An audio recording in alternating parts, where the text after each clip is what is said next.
creating a title that will make readers pick up or click on your book, and a beginning that will compel them to read on. Keep in mind, this is not a summary of precisely how to plot-wise begin your story. I'll have another video on that.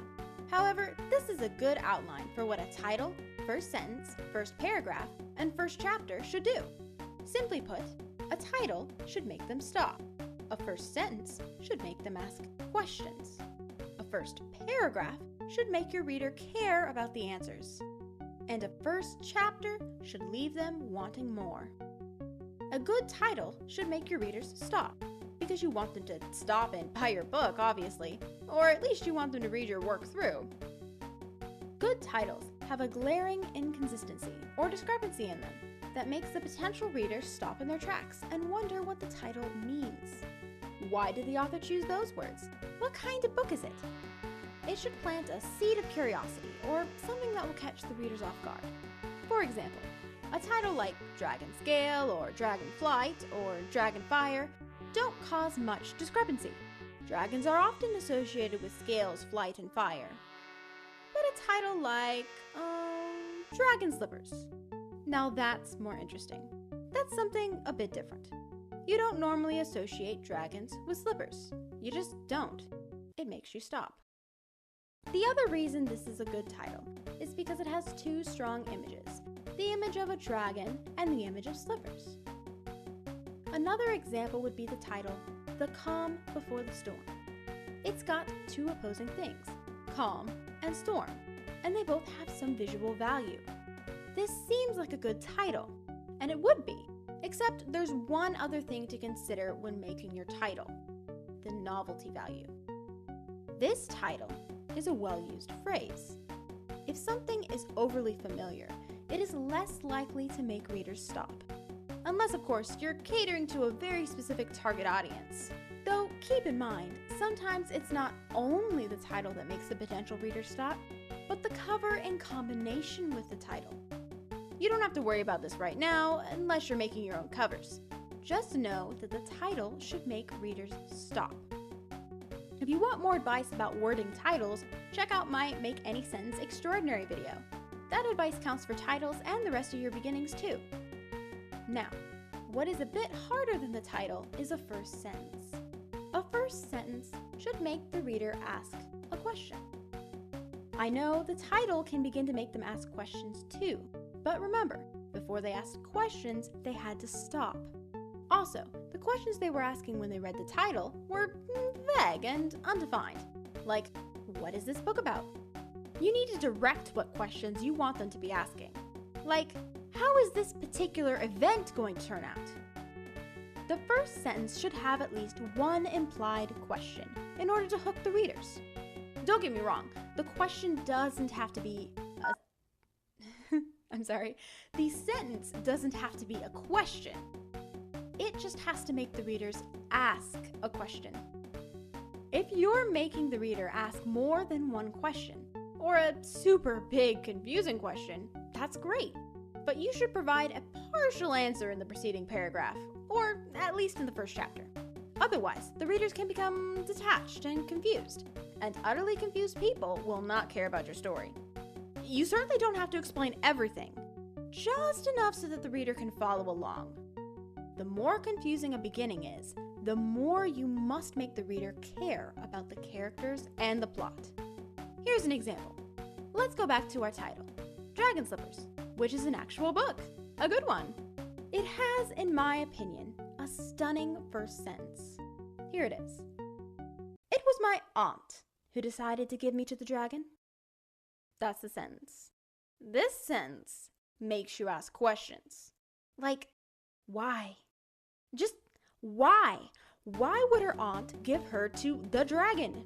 Who is the dragon? And why is she no nonchalant about it? Questions are the key to a good first sentence. The following paragraph should make the reader care about the answer to the question. You do this by establishing that the character or situation is either interesting or relatable. You want the reader to be invested. That's why you need to make the reader care about the characters or the world. Here is the example from Dragon Slippers by Jessica Day George. It was my aunt who decided to give me to the dragon. It's not that she was evil or didn't care for me, it's just that we were very poor. And she was, as we said in those parts, dumber than 2 turnips in a rain barrel. I love that beginning, can't you tell? As with all writing, there is some sense of taste.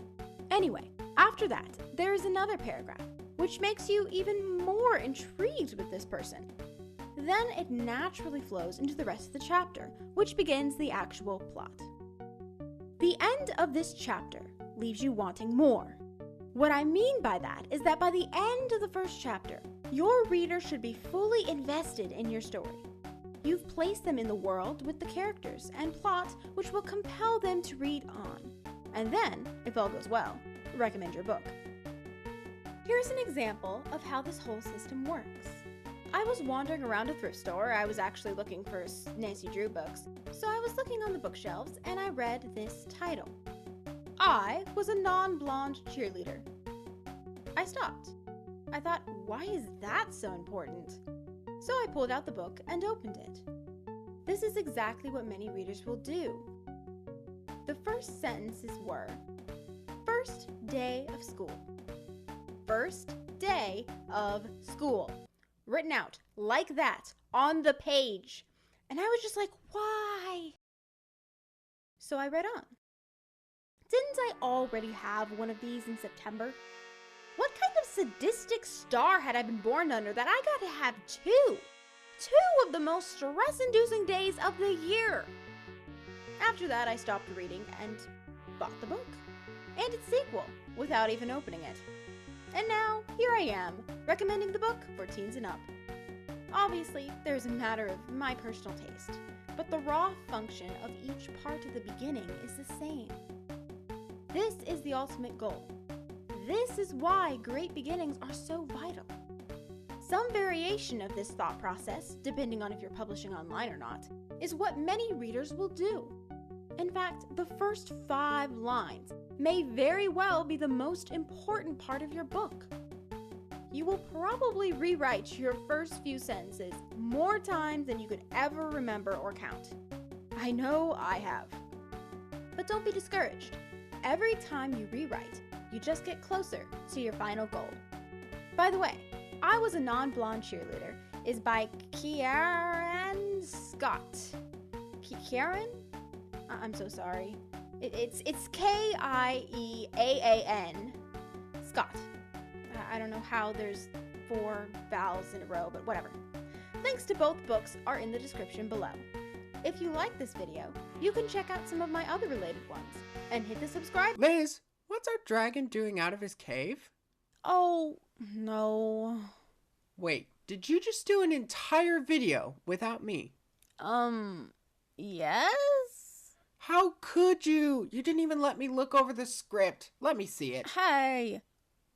Let me get this straight.